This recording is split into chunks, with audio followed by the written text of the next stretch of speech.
journalism nonprofit. Oh, there we go. So Cal Matters is a California-based journalism nonprofit, and what they did is they brought together some educators throughout the state of California to share what they've learned in the past few weeks doing distance learning. And what I thought was really interesting is who better to learn from than teachers, right? Their job is to manage a community, to work together with their students, so on and so forth. So what I ended up doing, if you're really interested in this, I highly recommend going to their website. There's a YouTube, and the training is posted, the webinar is posted, and it's totally worth an hour if this is an interesting topic. But what I did is I really looked at, well, I guess we can do the first chat, or the first question, right? Yeah, cool. So the first question is, have you built stronger relationships with people in this time right now? And as I just sort of said, you know, the five of us, I think Steph and I were on the phone yesterday, and I said, you know, I can't believe it's only been 7 weeks, because so much has happened within our group and for each member of our group on different levels. And I thought, you know, if we had been in a regular world, we'd be on like our second meeting, maybe we'd be getting together as a group for the second time. And instead we're meeting multiple times a week. So like, what an interesting experience. Yeah. So I'm going to read it out loud because I think it's kind of fun. So I'm going to read it. If you want, go to your chat box, please open it.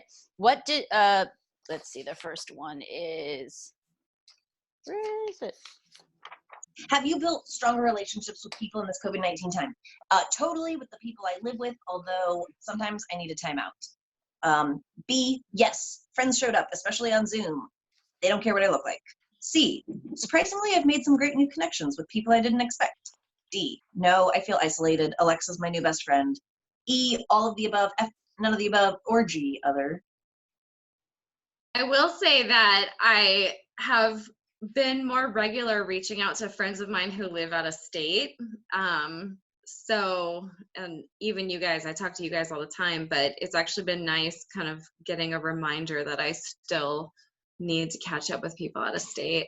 And also I think my mom is the one in her house alone talking to Alexa. And I always tell her to get rid of that thing because it's like listening all the time and she doesn't give a shit. She thinks it's the best technology ever invented. Yeah, I reached out to, I lived in Philly a while ago. So for the East Coasters, I was part of the Northeast corridor. I lived in Boston and Philly, but I've reached my Philly friends, but none of them live in Philly anymore. Right? I'm in LA. I have a friend in London. I have a friend some friends in Jersey, Colorado, and Chicago. So those are the ones I took this to really check in, and it's been like 8 years. And so it was really this COVID time that really said, let's do a COVID Zoom. What else do we have, Amber? I'm seeing a lot of B's and C's. So a lot of, yes, friends showed up, especially on Zoom. I feel like we're all doing the Zoom thing now. I bought like a year subscription to it. And surprisingly, I've made some new great friends. And I agree with that. I've definitely had a couple of stronger connections via this. I talk to most of my friends through text message. So all of my friends have told me that nothing has changed in their relationship with me, which makes me sad and feels pretty good that I can survive anything.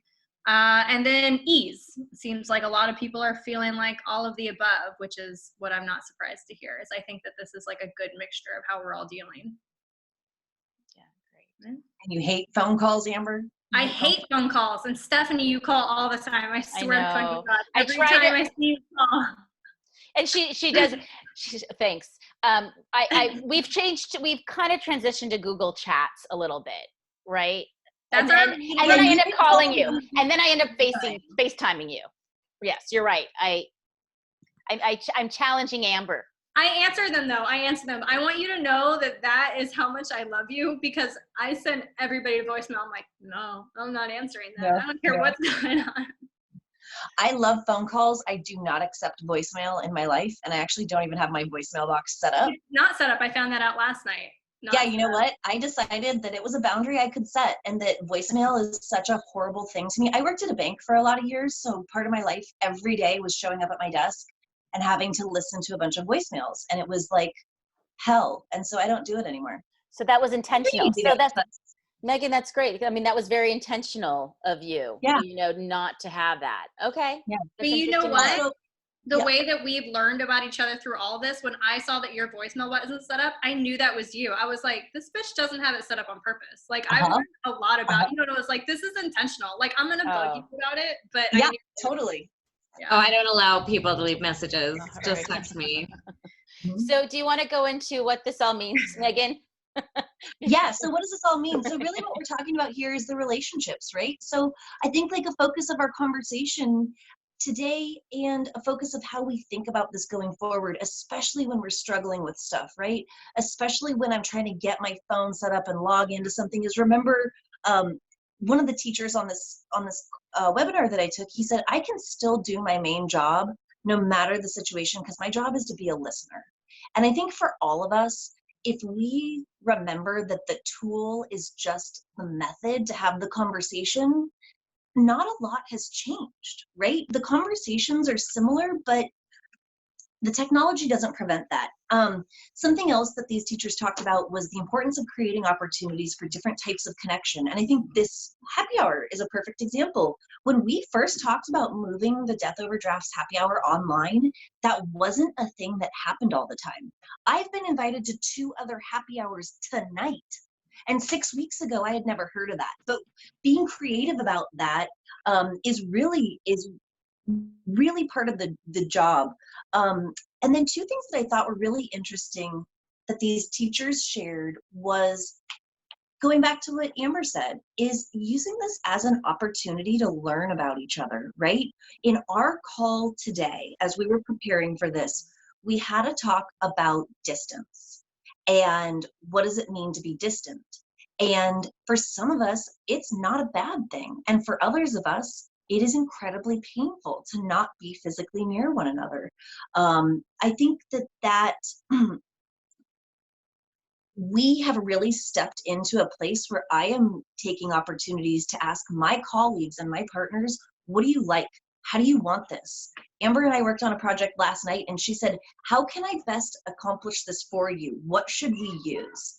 So really focusing on this as an opportunity to build relationships. And I actually wanted to ask my friend and colleague, Christina, who is just an amazing cheerleader. And Christina's up in Vancouver and runs New Narrative Memorials. She has some interesting insight on how we as death care professionals are using technology, and we're going to gather a lot of the resources that she's creating, and they're going to go out in the next newsletter. So please make sure that you sign up for it. But we have a link to the booklet that she's written about hosting virtual memorials, a couple of the organizations that she's affiliated with, and we'll have a link to the mock funeral that she hosted today that can kind of give you a sense of what it is.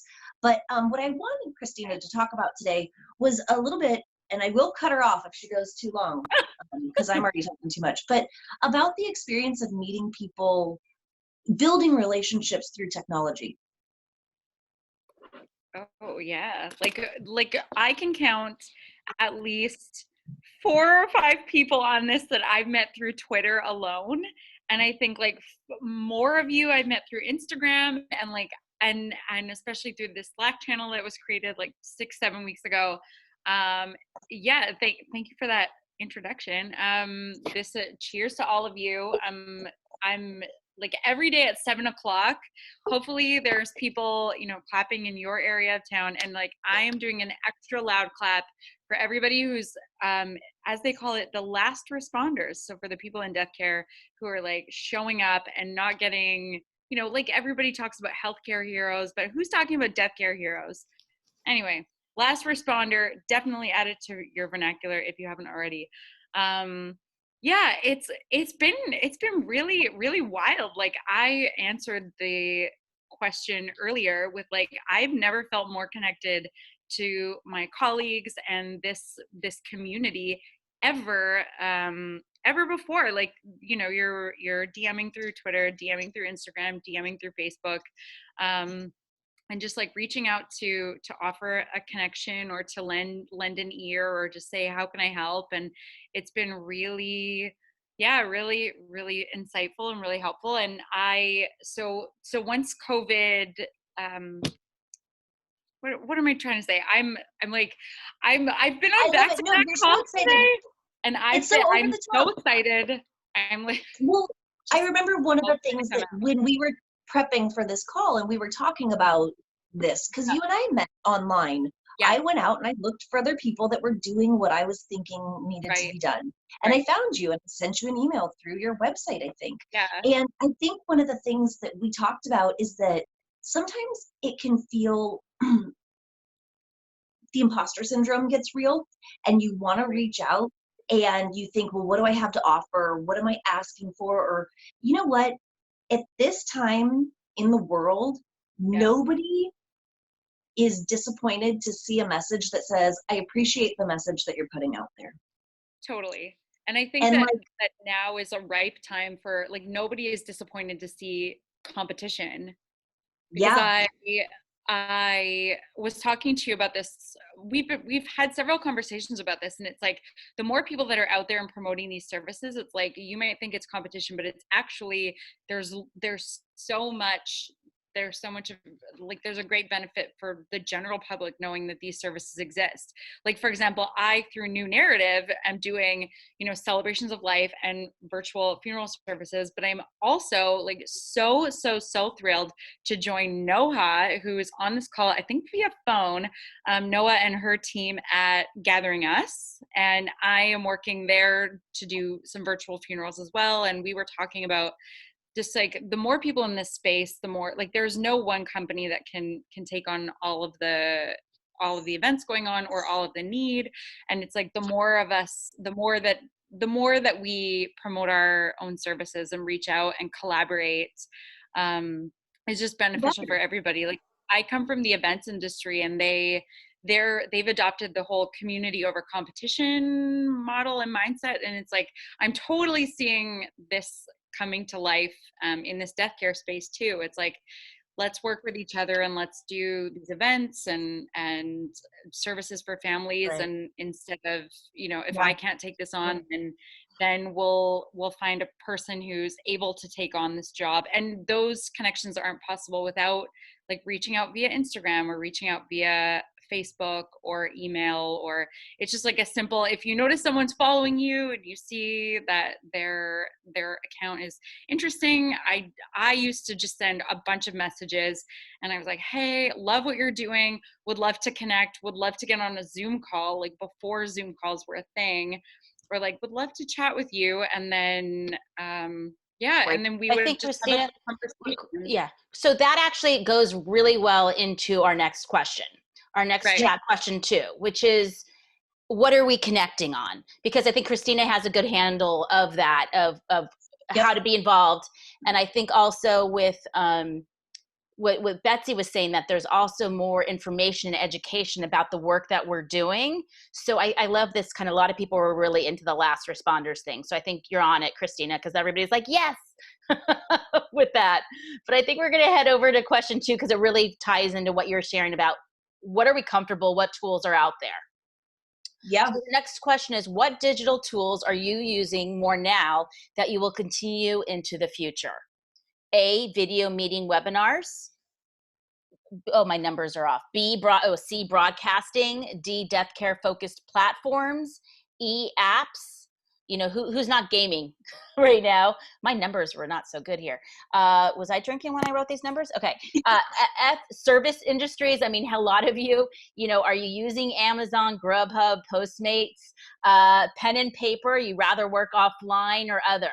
So what are some things that digital tools that really are reflecting? I think all of us here, I know all of you are working on Zoom.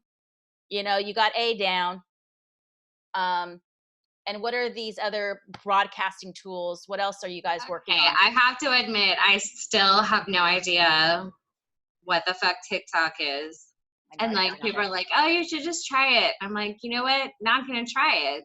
Just like I never tried Twitter. And so I'm just not gonna go down this road with TikTok. Yeah.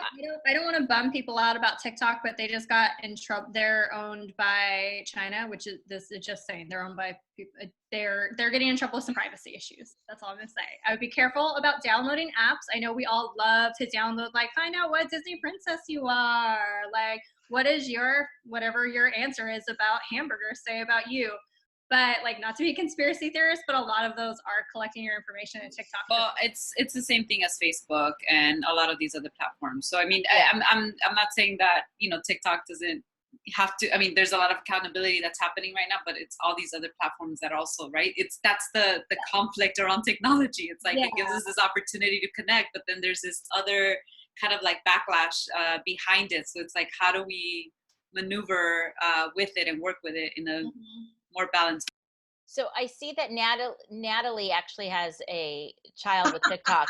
I don't know if you're comfortable, if you see it as a platform that you would potentially use or not. Like, she's actually been telling me that I need to get on it to talk about my death doula work. Really? She's like, She could Mom, be a producer. Your and daughter she would. Yeah, I mean, my husband's in film, and she would be a great director. So she's been encouraging me. She's like, Mom, you've got to get on TikTok. Like, there's so many interesting things. And I agree. It's just like Instagram and Facebook. So it comes with the same risks. But there's a lot of people who have businesses as adults. It's not just for kids that are promoting their business. So I have not done it yet. I have not signed up, but it's definitely in there. Well, keep us posted, Natalie. We look I will. forward to for TikTok dance, Jill. We would dance. What on earth would deaf professionals do on TikTok? Like, dude, I have no idea. I would do my hospice bag. I would go through, this is my hospice care bag. It had to be a dance. I thought it had to be choreographed. No, it doesn't have to be. Somebody who does it. I think I'll try and find her link, but it's like the.death coach or something, or like the.death woman. But I saw her the other day. Like, I'm not on TikTok a lot, but I did go on there. It was very interesting. Or that she posted Christina, I'm picturing us with a casket with a couple, 3 other locals. It's like, I got the casket, I got the church truck, we find a space, we totally choreograph some crazy thing. We can do it. Yeah, Amber, is there anything else? I want to see this. I will join TikTok. Amber, is there anything else out here we should know about? Yes, you guys can do all of that right now with Video Shop app. I'm just saying. I know all these that seems very technical. I know I'm definitely going to continue with Zoom as a way of connection to people, because I like the fact that there's different ways on the back end. You can use the chat, you can use the video, you can use the webinar, you can use the audio. Like, just to let you know, one of the things that I was a little delayed in doing is that this is recorded, that you now all know. So everything, this is something that we can then actually share on our YouTube site. So that's something else that was part of one of the other principles here that we do. So I wanted to let you know about that. So I definitely think Zoom is something that I'm going to continue to work on it in the future. And I think this brings us to the next point, right? So the first thing that I learned from the teachers was focus on the relationships, don't focus on the technology. And the other thing that I learned from the teachers was learning is part of the process. And what I thought was so amazing about this is I'm seeing these teachers that are like really experienced, really, really good teachers saying, this is an art. Students see us doing things well. They never see us on the learning curve. And this is an opportunity for us to model behavior on a learning curve and show our students that, yeah, you know what, when we struggle with technology, we don't let it throw the whole conversation off. And how can we apply those same things to our clients or to our colleagues, right? How can we say, hey, I encourage you to let me know if there's a way that this could be better. Something that they also pointed out is that a lot of short-term solutions drive long-term changes. So as we are creating short-term solutions and workarounds right now, acknowledging that some of these are going to be with us for a long time. Today on our conversation we were talking about technology and death care, and we were referring to embalming as a form of technology. You sound like a robot right now, Megan. Does everyone? Oh, There you go. That's better. Okay. Okay, you Sorry sounded like a robot. You went into like robot version of the learning as a process, like kind of thing. So that was funny. Go ahead. So we were talking about embalming as a technology today, and said that, embalming started as a short-term solution during the Civil War, and it has now become a long-term change in how this country has approached death care. And so how can we take those lessons and apply them to right now, right? Like, I foresee that I will definitely be doing first meetings with people over video. I'm not getting in the car and driving somewhere until I know that we want to work together, right? Like, one of the things that the teacher said that I really wanted to share as we think about learning as part of the process, our learning, our clients learning, people learning about our industry. Like Betsy said, there's so many articles right now where people are learning that death care is a thing. Last responders are a thing. We're not just casket salespeople, right? What this teacher said was having equipment is not the same thing as being equipped. And really being gentle and patient with ourselves and others, and saying, hey, just because you have an iPhone, just because you can log onto the Zoom app, doesn't mean that this is an easy process. You're on mute. Cheers. Amber's muting me. Okay. No, it's not me. Oh. it's the learning curve, the computer. Okay, great. Is there anything else, Amber, in the chat that that you wanted to kind of highlight for people's feedback or thoughts on that? People want to see Megan's bag. I do want to throw it out there. I have a hospice bag too. Let's not forget that I have a doula bag right here. Oh my gosh. Okay, I promise. This was really just pulled off the shelf. I promise we'll do a bag. We'll do a bag episode for sure. A bag night. And I have an advanced care planning bag. And Rocio, what kind of bag do you have? I'm building mine still. You're building yours. I'm building. Creating. Yeah. Rocio has pool noodles. Remember, we had to pack all of our pool supplies for the retreat, which was really funny. I didn't even. And I was singing bowls. Yeah, there's singing bowls and all this how beautiful. Interesting things. Yeah, for sure. Okay. Yeah, beautiful things in our bags. It's not just paper pushers. I have like ice packs and. We're going to have to go around. This will have to be a 2-hour one. Everybody's going to have to show off their bag. What's in your bag? Yeah. Mine is from Lakeshore. It's a teacher bag. Anyhow, learning, part of the process. Oh, and one of the things I wanted to say, just to bring this back to death care, there are a lot of platforms that have been created and are being created and are new and amazing that affect this field of work. And whatever you do working in this realm, there are tools that exist that you can just go learn and add to your toolbox. So we will have a list, and a lot of it is on our website already, but there is Keeper. Mandy's on the call right now, and Keeper is an online digital memorial platform, amongst other things, as well as having a really cool cemetery location GPS thing that's so cool. There's Gathering Us, LifeWeb 360, Peacefully and Atticus are both estate planning tools that if you ever had a client that was struggling with estate planning, you might want to point them toward this, or if that's something that's interesting to you, go learn how to use it and apply it to your clients. You can do it for them. And there's also Grief Coach, which is a text message system that helps people over the course of a year. Emma's actually on here, and she is an amazing story. And she was actually just focused on an NBC with a great resources. And so, Emma, glad that you could be here with us. And sorry I'm late. She's a technology guru. So she's technology first and then the grief work, right? That's kind of how it evolved for you. Yeah. But I mean, I've been doing grief stuff for 15 years and tech for 25, so it's not totally new. Okay. Great. Yeah. But like, Grief Coach is the sort of thing that maybe if you're a death doula, you want to add that as part of your service. that all of your clients get a subscription to Grief Coach and you build it into the price. There are ways to leverage the technology and tools that other people are building to enhance what you're doing and to use them on your terms, right? It's exciting.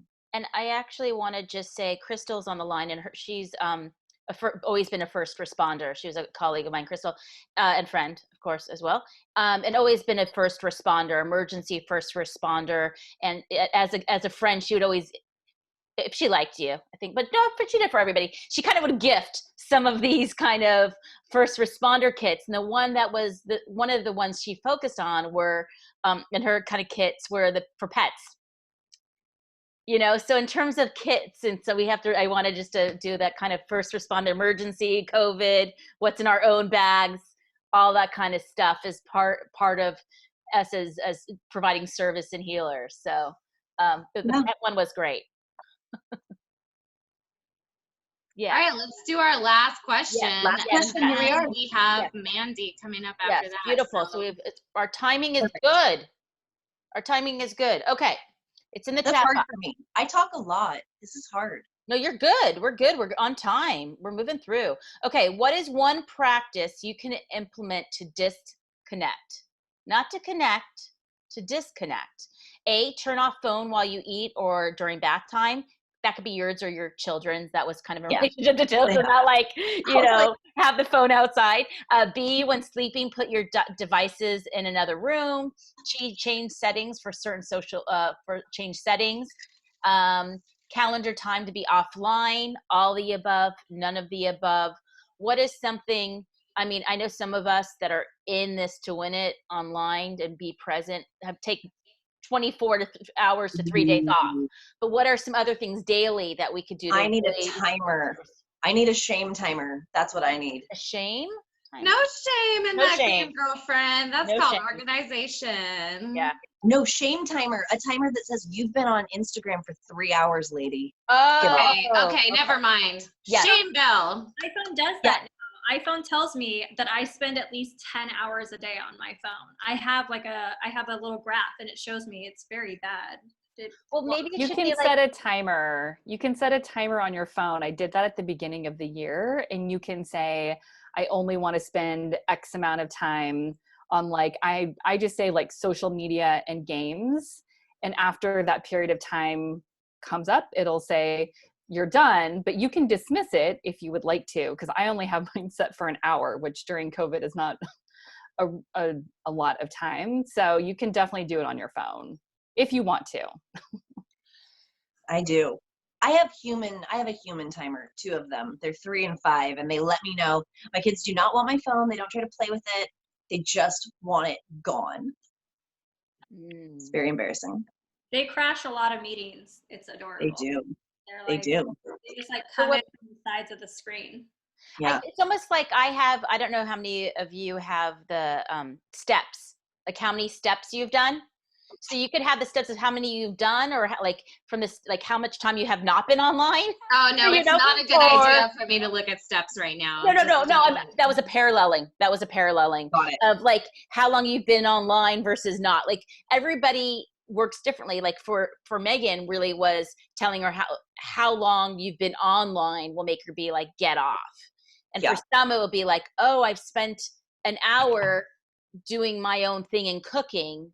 Okay, that's great. So you have to know what kind of personality of what's going to move you to disconnect. If it's a positive or negative, I have my phone set at 10 p.m. to 7 a.m. No, except for favorites, right? You have people in favorites, and then those go through. I'm calling you at 10:15 tonight to check. So does anybody else have anything to add? Out with this though? So no, seriously though. I also have timers on most of my apps. I'm not a big technology person either. I've learned, given the context that we're in, to appreciate it a lot more, but it's not my go-to. And I do understand that it's a tool that we can use to the benefit of what we're working with. One of the concerns that I personally do have with technology, especially what we're given the situation that we're dealing with right now is, again, we are electric magnetic beings. And when we are constantly bombarded and near technology, that's definitely affecting really our nervous system and the way that we process information, the way that we receive information. It's literally going through our physical body. And so one of the conversations and the things that came up in our conversation earlier was around, Megan, you mentioned this, right? That we culturally, a lot of times, what becomes culture has been a response to a short-term solution to something that was just a short-term solution. And then we don't take the time to really reassess if that thing that we found the solution for is actually something that we need to continue using. And that's one of the things that I'm contemplating given this time, is that a lot of us, out of a reaction with what's happening and this needing to connect, is that we're putting a lot of our energy and our effort in using technology in particular ways. And I guess for me personally, the question is, and I want to ask all of you, is how do we keep contemplating, right? And using these technologies for the in the best way that we can, but also reassessing when we need to step back and what the balance is moving forward. And I almost see, again, technology can be used as a way to scale, right? As a way to scale relationships, as a way to scale what we are sharing and receiving. But for me, that's kind of, it's a big point of contention, to be honest with you. I do see technology and I see the benefit of it, but just how we are relating to it and how it's really impacting us is going to be really important moving forward. And how do we adjust? It's really about adjustment, right? Yeah. It's so just wanted to point interesting. that. I think that's a really good point. For me, I mean, I am a licensed, I'm an embalmer for 10 years. Who questions why we embalm so much? I think the history books will eventually basically go something like this. Yeah, so most of society was dying of cancer, and then they used this thing that was a carcinogen. So I completely hear what you're saying. And yeah, so do we question, just like, quite frankly, I don't have a microwave because, whatever, I question that. I didn't have a microwave for a long time until it came with the place. I'm with you on that. And we're gonna do an upcoming one on United States history and death, which actually focuses a lot on embalming and the Civil War. So come and we'll talk. But I'm hearing what you're saying too, which is, so I've got Wi-Fi throughout this house. What's that doing to my children? What's that doing to me? I love this. I love that we're all connecting. There's so much great about this, but what's going to be the long-term effects? Not to be like all drama, but I'm picking up what you're putting down. Yeah. Remains to be seen. And I think there's that online balance of just how, Megan, how we've kind of set up this call about our relationship, right? To people, to technology, what are we liking, knowing we need to take time out for ourselves, the energetic level, many different playing fields of what we're living through right now. Right. Amber, and was just there even go for whether it. I think what Rocio says too is so important, that just focusing on disconnecting doesn't actually force us to question or reckon with how we are using what we are using. And the last thing that I learned from these teachers was acknowledge that there is an impact on this new life on you, and that learning technology is not as hard or as emotionally upsetting as establishing totally new routines, having your work come into your home, right? Like, take it easy on yourself. Call on your leadership team. Lean on them. Who is your leadership team? And who are those people? How do you unload to the people that understand what you're working on? I think that this group, I hope to see it grow and grow into more of that, right? That this is a place where we can connect with each other and build our networks and build our teams. Absolutely, Megs. Amber, and I just for Mandy. But I just really want to say, it's not just about disconnecting. It's about asking what we're using, how we're using it, and how is it impacting the relationships? Is it bringing us closer and pulling us apart at the same time? Probably. So I think that's pretty interesting. It is the complexity of technology, right? It literally, it's become that I feel like that was part of the intention. It's become an extension of our body in some ways. I mean, we don't walk around without our phone unless you're intentionally trying to do that, right? So when I think of unplugging, also I think parameters are important. Creating practices that disconnect you, but it's not about disconnecting. It's connecting you to something that is actually feeling nourishing, right? Because disconnecting feels like, oh, you're not part of something. It's connecting perhaps to nature. It's connecting to loved ones. We talked about touch earlier, right? That there's some people that don't appreciate touch, and a lot of us that are craving that. That there's a need for that human interaction. So what does that look like? And those questions are how we're going to continue refining that. But because we live in the West, it's such a fast-paced culture. Again, my reservations are that we're constantly being pushed in the reaction where we don't take the time to really assess, right? And set the intention of like, how are we using this? How is it impacting me? And what's the benefit, what are the implications of it? And so the slowing down is really important, but plugging into something that really nourishes the body so that we can actually create and make decisions from that place. Yeah. So we're gonna thank you for that. What we're gonna do is we're gonna kind of switch to our closing down now. Thank you all so much for sharing and being with us. Yeah. We have a conversation with Jill and Mandy right now, and then at the end to close, you'll just see some other resources and other things we have coming up. We have time to share that with you at the end, but so glad to bring that human connection through virtual lens. Jill and Mandy, we open it to you to have a kind of a conversation. Oops, I'm unmuting. Wait, unmute. Okay, I did it. You did it. Hi, Mandy. Hey, how's it going? Good. I miss you so much. I miss you too. I really wish I was in California because right now in Canada, it literally snowed today. Ooh, I have to tell you, I was in the coast. Oh my gosh. In the West Coast, but yeah. I'm with you. Well, I'm like so happy you could make it today. I know you're a very busy lady, and I want to introduce you as like one of my, I don't know, I admire you so much for like what you've built with like 2 points of like a lot of different angles of death, but Keeper and Talk Death are definitely major influencers on our sphere. And you've been doing an amazing job building those and getting contracts. Thank you. And so today I know you have a personal story about, digital funerals and how you as a death worker who does digital death then had to like pivot into a funeral for yourself. So I'll just let you talk about that. But, everyone who knows you should know what an incredible entrepreneur you are. So blush. I'm like warm.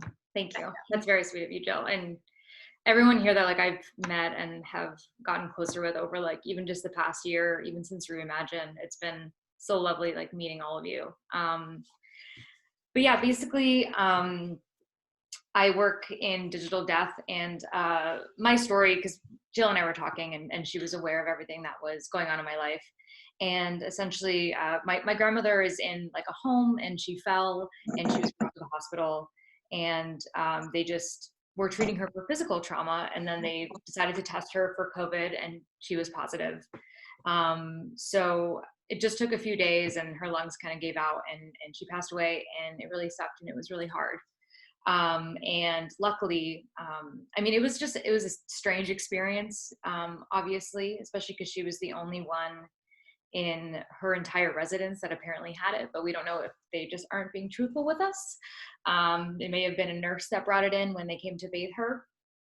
And one of the things I struggled for a lot of reasons with it. And one is that I've always actually been bedside, luckily, by my family that's passed away. And that's something that is really important to me, and to be present in that moment. So not being able to do so was hard, but what was interesting is we had a lot of interactions on Zoom and on Facebook chat, Facebook video. So really interestingly, the nurse actually would call us on her personal Facebook. We had like a family chat with her, and she would allow us to video chat her. And there was like, she was in the hospital for like 3 days before she passed. So it was really quick, and she was older. But just being able to do that was like amazing, because we got to see her in like those last moments, and we like made her blow us a kiss, and like you would like see her reaction when she would hear certain people's voices. So that was really meaningful, and against kind of all of our family's wishes, and that in and of itself is a conversation to have. But my mom decided to go sit with my grandmother when she was passing away. So essentially the law where she was is in Montreal. And basically there, what the doctors say is if the patient is considered end of life, then they could have one family member come into the hospital. But beyond that, they're not allowed any visitors. So my mom decided to go, and it was like a whole struggle just about that. Between my family and my sister and I, we're talking, and we're talking to her, and it was this debate with us being afraid of her getting sick and then us losing her as well. And then it was another conversation of if she was the one that was in that bed dying, and she would be totally alone, and I could be there with her, would I do that, even though I was maybe risking my life and potentially even the life of my partner? So that was, not technology related, but that's something that I still kind of think about and struggle with a lot. And I don't know if anyone's ever kind of had those situations, but either way, she was with her. And again, and this might seem odd to some people, but the nurse was FaceTiming the whole process when they took off her mask. And, we saw when she took her last breath.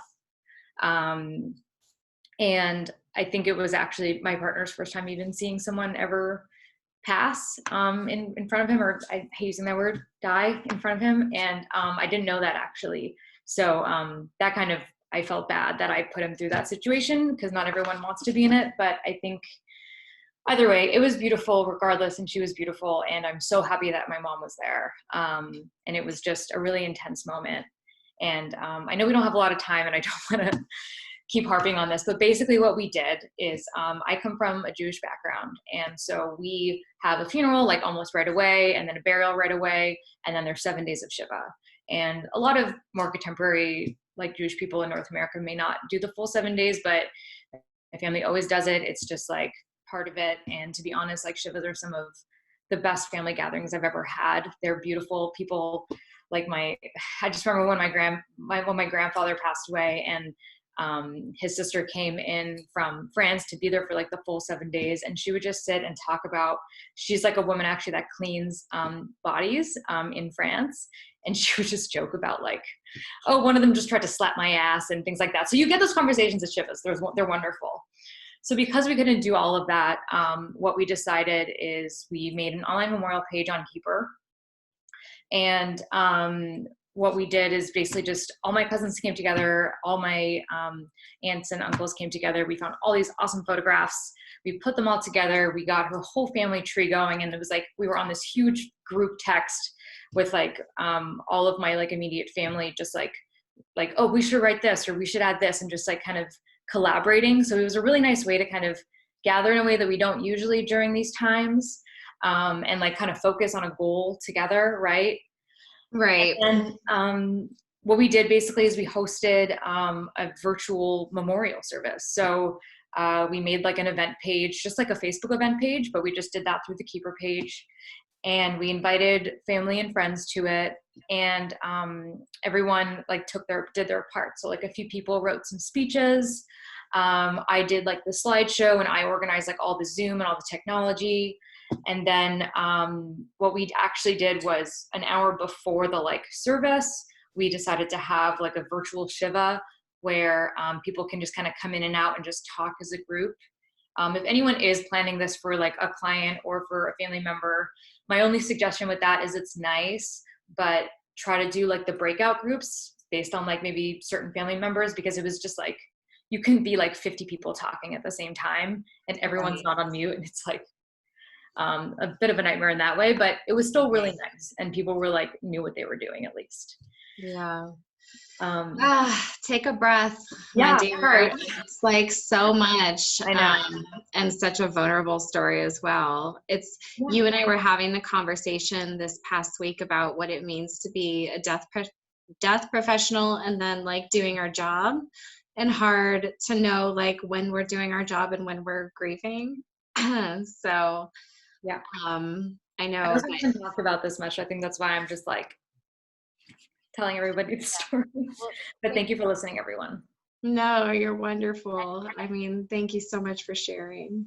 Yeah. And if anyone has questions about like virtual services, I know other people here are doing that as well. Like just like reach out to us. Like, yeah, where can we find you?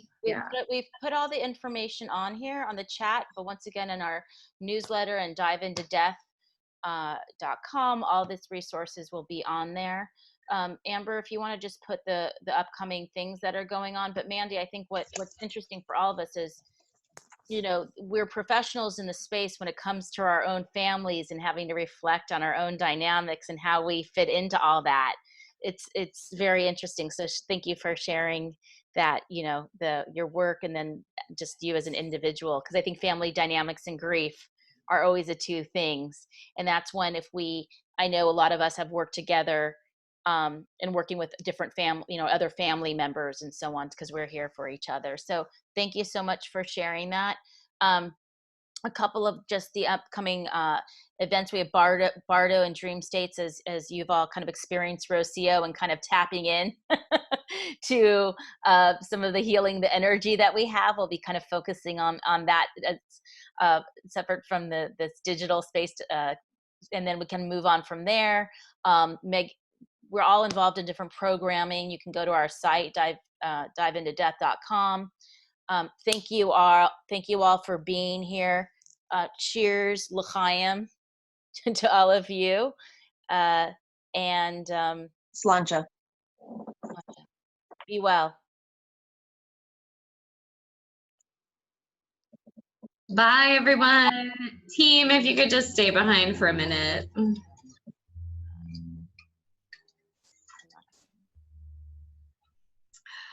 Can we save our chat? Yeah. I'm not on a absolutely. desktop. Yeah, so I'm going to hit stop recording.